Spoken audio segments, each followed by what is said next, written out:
Félix, santé. Santé.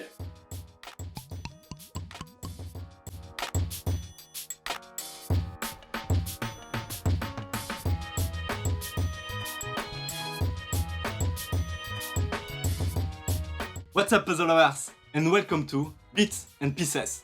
My name is Michael, and this is the first episode of a new video series called Apero With. In this show, I will have a casual chat with puzzle designers over apéro, a French tradition of having a drink and light snack before a meal. Today's guest is Felix Ure, a British designer of luxury puzzles and spinning tops. He's best known for his puzzles Titan, E-Flask, and more recently, Kepler. Hello Felix, welcome to Apero with Felix Ure. First of all, thank you very much for accepting to be the first guest of this show. How are you today, and have you had apéro before? Thanks for having me. Yeah, I'm very good today, thank you. I've not had apéro before in the way that we're doing it here. I've had beers at midday before, but that's about it. Okay, that's a good thing, man. A first time. And I hope you will enjoy this moment that we will have together and that you will enjoy this concept of having an apéro. Looking forward to it. Before we begin, let's talk about our apéros. What are you having? I am having my favourite beer, Brewdog Hazy Jane, and some grapes. I'm trying to be healthy, so I'm snacking on fruit nowadays. That's very good. On my side, I will have some olives, an assortment of green and dark olives. And then I will try a fizzy drink that is sparkling mango and ginger, so never tried that before. I hope it will taste good. So, you studied product design at Nottingham Trent University. Like most student cyclists in the UK, you had your mountain bike stolen. This inspired you to create a cycle lock for your final year research project, the Henge, which you described as the world's most cut-proof lock. Also got you featured on BBC and other media outlets. Do you cycle to work, and are you still using the Henge to lock your bike? You've done some good research here. I don't cycle to work, no. I live in a flat which is up 3 flights of stairs, so trying to carry my bike up the stairs became quite tiring. I did it for a bit, but I drive to work now. The Hench bike lock, I still have it. I have the one prototype that I made. The idea was, it was based on, I don't know if you've seen them, you can get trousers that you wear if you're like a lumberjack, if you use a chainsaw. And they have strands of Kevlar in the trousers, so that if you sort of start cutting through your leg by accident, the chainsaw will pick up the Kevlar strands and kind of gum up the chainsaw. So that was the idea behind the lock, that if you're cutting through it with an angle grinder, it would have loose strands of Kevlar, and then it would gum up the angle grinder and make it impossible to steal. The issue was that I couldn't incorporate the Kevlar strands all the way through the lock, so there was always a padlock. It was basically a really indestructible chain, but held together with a padlock at one end. And you could just angle grind through the padlock. So it was somewhat a flawed design, which I never properly found a perfect solution to. Interesting. Thank you for sharing that, Felix. And also, while you were at university, you also worked as a salesman in Homebase. For those who don't know, Homebase is a retail store selling home furniture, home products in the UK. Can you tell us about the worst encounter you had with a customer during this time? Oh, honestly, everyone was lovely. No, I mean, it's a normal retail store. I was kind of walking around the showroom helping people buy sofas and wardrobes and that kind of thing. But no, everyone I encountered was lovely, I'm afraid. I don't have any sort of crazy funny stories of people who kicked off or anything like that, no. Okay, well, that's very good then.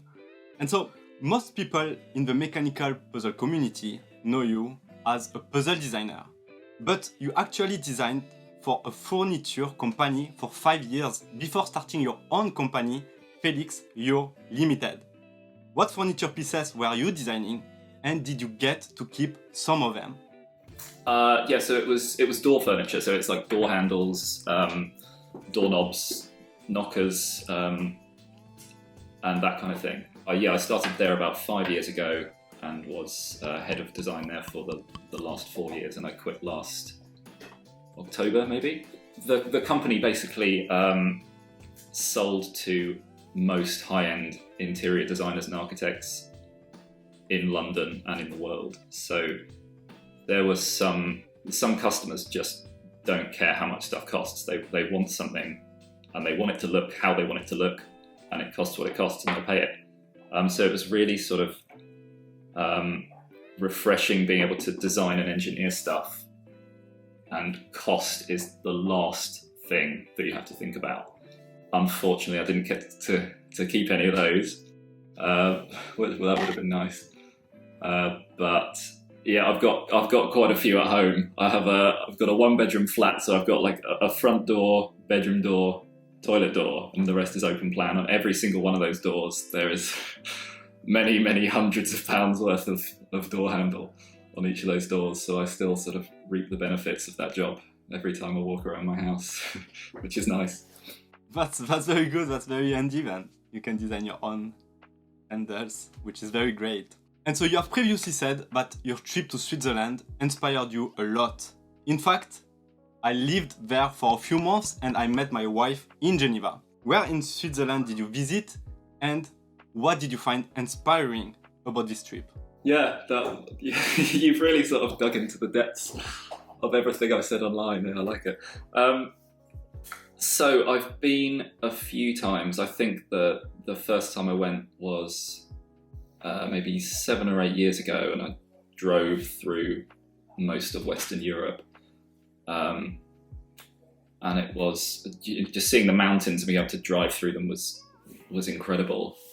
But everything in Switzerland just works perfectly. I don't know if you noticed this when you were there. You go to a public bathroom in the middle of nowhere, and the taps and the door handles and everything that's meant to work mechanically just works perfectly. And you just don't get that in any other country I've been to.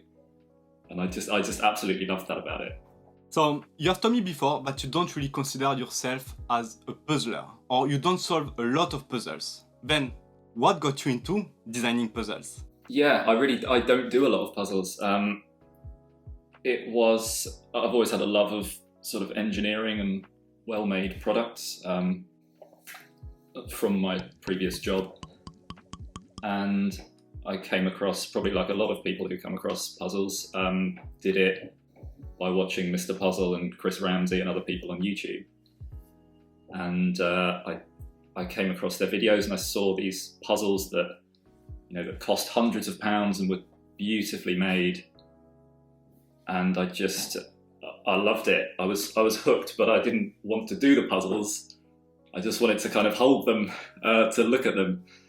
And I had the sort of skill set to be able to make something of that quality if I had a good idea for a puzzle, and I did.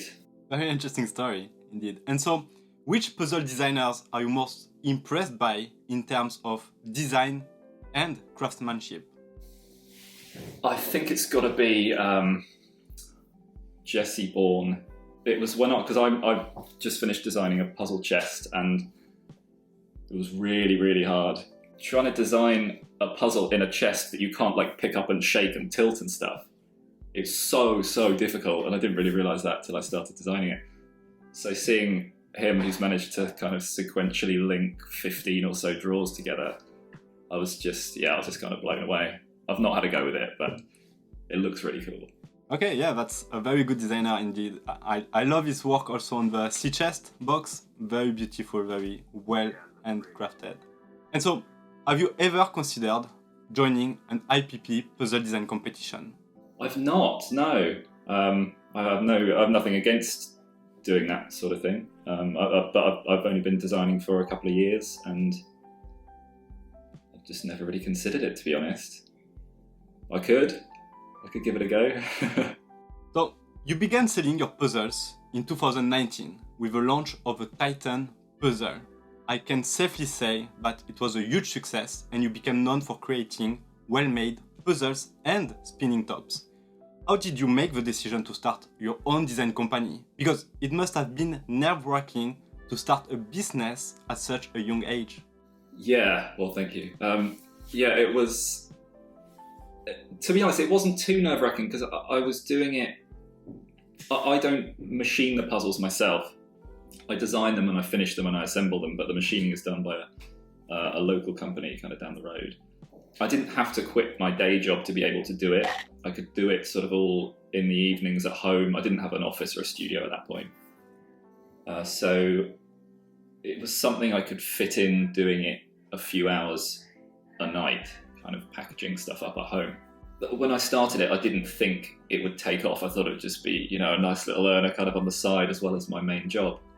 But it wasn't scary to start with because I never expected it to take off and I could fit it around other things.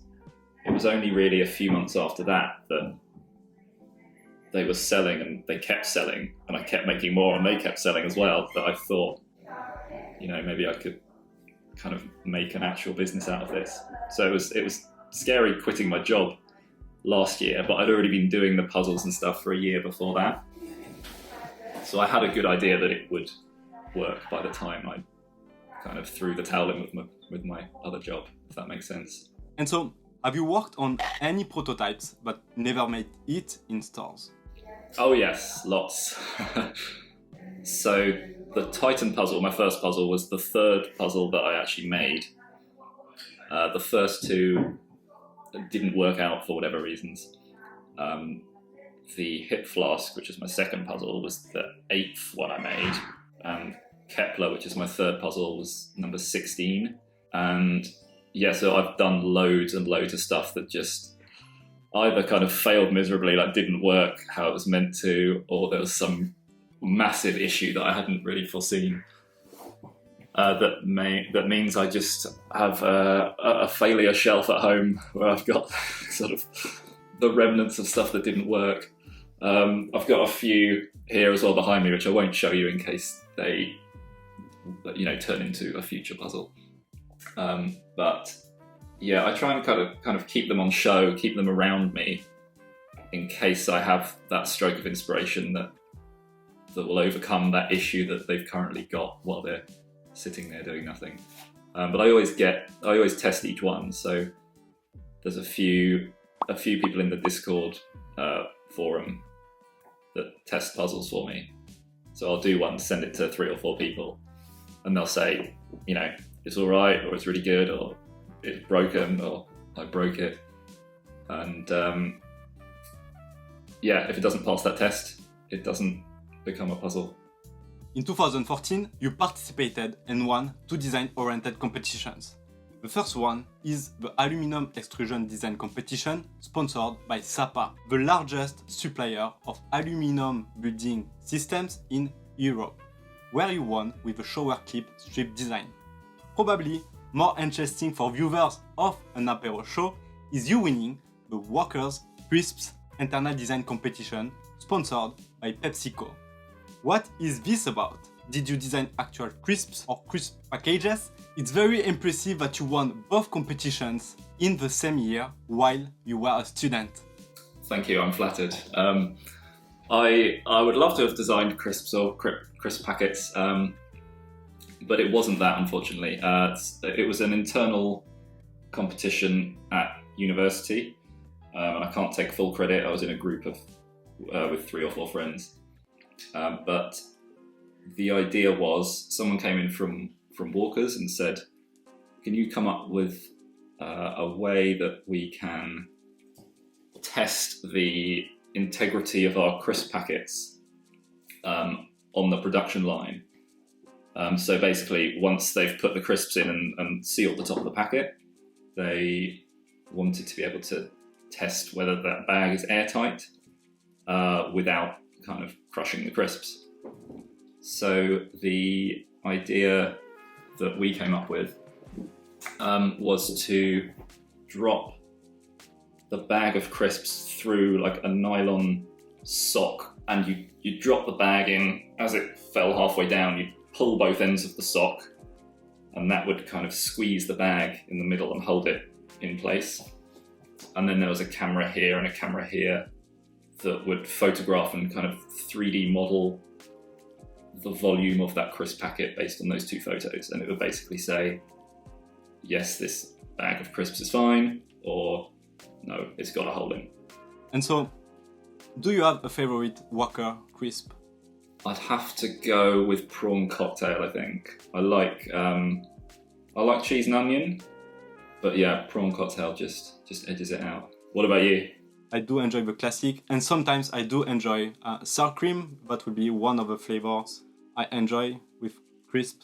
So you have achieved so much at such a young age. You have won design competitions, gaining recognition in your field of work. You own a company based in one of the most expensive cities in the world, and you are starting to make a name for yourself in mechanical puzzles. What do you think sets you apart from other young designers, and what else would you like to achieve? That's a good question. I don't know what sets me apart. It's a lot of it is luck. Just certain things in my life happened at the right time. So I got a job designing high-end door handles, and if I hadn't done that, I wouldn't have the skill set to be able to make metal puzzles. So it's very lucky that I applied for and got that job rather than some other job. I'm a massive nerd about different materials and manufacturing processes and that kind of stuff. I went through a phase where I would just watch videos of CNC machining on YouTube for hours on end. So all that kind of stuff, I'm just really interested in it. And if you're really interested in something, you're gonna work up a good knowledge of it and be able to do stuff in that field. Work related, I still want to be designing puzzles when I'm 70, 80, 90. It's just really fun. I don't think I'll ever be at a point in my life when I don't want to be designing puzzles. I just really love it. I'd love to branch out into other areas. I already have the spinning tops, obviously. I've got some vague plans for making pens, like fountain pens, ballpoint pens. I'm working on a chess set, and just other kind of small, nicely made metal products. I want to be doing that for the rest of my life. Non-work related, I want to build a house one day. I'd love to go on Grand Designs, if Kevin MacLeod is still around by the time I get to that point. And I want to buy a Mark 1 Honda NSX. So do you want to design your own house and maybe build it yourself or with some friends or family? Yes, I want to build it myself. Yeah, I know exactly what it's going to look like. And you were talking that you love to work with different metals. But most of your puzzles and spinning tops are made with brass. And so do you plan in the future to work with other materials, or do you want to keep working with brass? I think I would always choose brass if it was an option for that thing I'm designing. I'll branch away from brass when I need to, so I'll use aluminium if I need something to be less expensive, or I'll use other materials if I need something to be magnetic. It'll have to be steel, obviously, but I love brass. It machines beautifully, and I think it looks really cool. So there's no reason to not use brass if you can use brass. I noticed that your last name, Ure, is a Scottish name. Do you have Scottish heritage, and are you related to Scottish singer Midge Ure by any chance? Yeah, Midge is the only famous Ure in the world, I think. I get asked that a lot. But no, as far as I know, I'm not related to Midge Ure. The name comes from the Kiwi side of my family. I assume at some point in the past, someone from Scotland went to New Zealand for whatever reason. Okay, and so do you have Kiwi traditions that you still keep, maybe? Not at all. I've never been to New Zealand. My dad is half Kiwi from his dad, who I never met, and I've never been there. So unfortunately not. No. And so, I have to quote the French writer Antoine de Saint-Exupéry, who said, "A designer knows he has achieved perfection not when there is nothing left to add, but when there is nothing left to take away." I feel this is reflected well in your designs. Titan is a simple metal ball, Hip Flask is a metal hip flask, and Kepler is a simple rectangular enclosure. Do you agree with this assessment? What is your design philosophy? I really like that phrase. I've never heard that before. Yeah, I mean, the way I design is to come up with the mechanism, regardless of not thinking about how it would be made, and then try and fit that in some sort of enclosure that is as efficient as possible to manufacture. So yeah, I try not to add detail for the sake of it.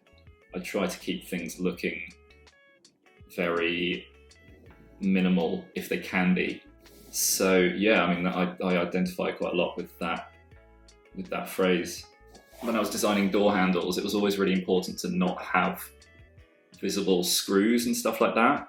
They wanted everything flush and smooth and concealed, whether it was an ornate design or a more minimal design. And that's kind of stuck with me. So I always try to make my designs, I always try to assemble them in a way that hides all the fixings, if that makes sense, so that the overall look is very clean and very minimal. And before we end it there, I would like to give you two options, but you will have to choose your favorite one. Chips or crackers? Chips. Nuts or olives? Nuts. Beer or soda? Beer. Then French apéro or British afternoon tea? Oh, French apéro. Yeah. Good choice. Titan or Hip Flask? Hip Flask. It's easier. Movies or TV series? Movies. Favourite movie at the moment is Interstellar, I think. Love it. Wimbledon or England cricket? Wimbledon. Don't like cricket. Football or rugby? Football. And finally, best-selling puzzle or award-winning puzzle? Award-winning. It's got a better ring to it. Yeah. Well, Felix, thank you very much. It was a pleasure sharing an apéro with you. Before we end it here, would you like to say one last thing for people watching this video? Well, thanks for having me. It's been great. Oh, you put me on the spot here.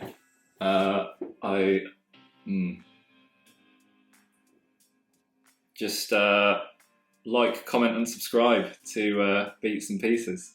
Thank you very much, Felix. And once again, santé and have a good day. Cheers. I'll finish mine. Have a good one.